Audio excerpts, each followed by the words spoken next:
Okay, take three.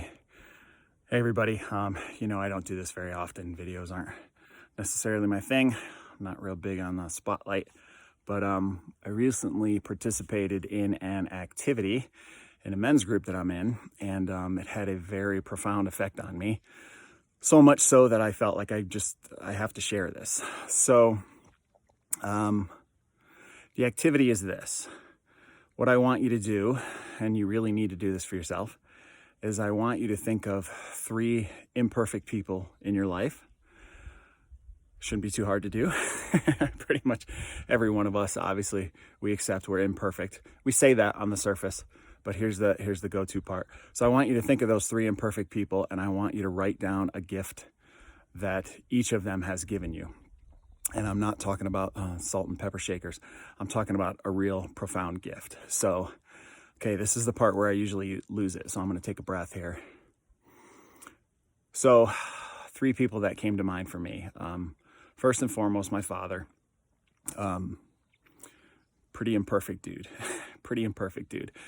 He fell a lot, but in falling, he taught me resilience because he kept getting back up. Right? So he taught me that. Just keep getting back up. You fall down, it's okay. You do your best to get back up and not fall again.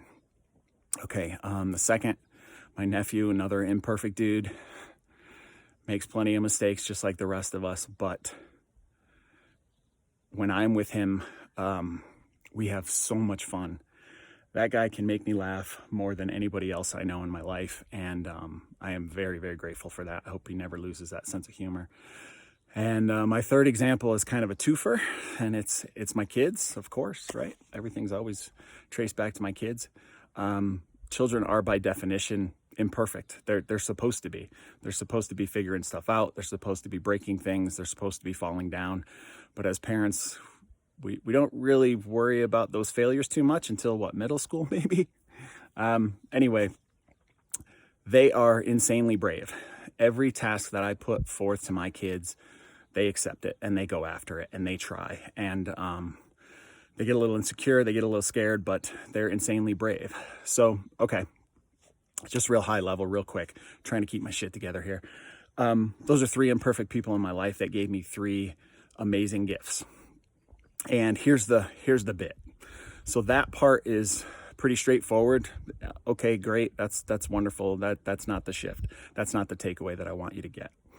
This next bit, though, hopefully I'm gonna throw some Sunday math at you.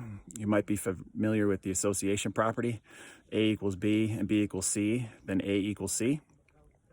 Well, if those imperfect people if I can love them unconditionally, then I, as an imperfect person, can be loved unconditionally by others. So do that exercise for yourself, take it away, and enjoy your self-care Sunday. Thanks. Okay, the punchline being that when we feel abandoned and alone or unloved, it's typically, very rarely is it a function of there not being enough people around to love us, or there aren't people around who are willing to love us.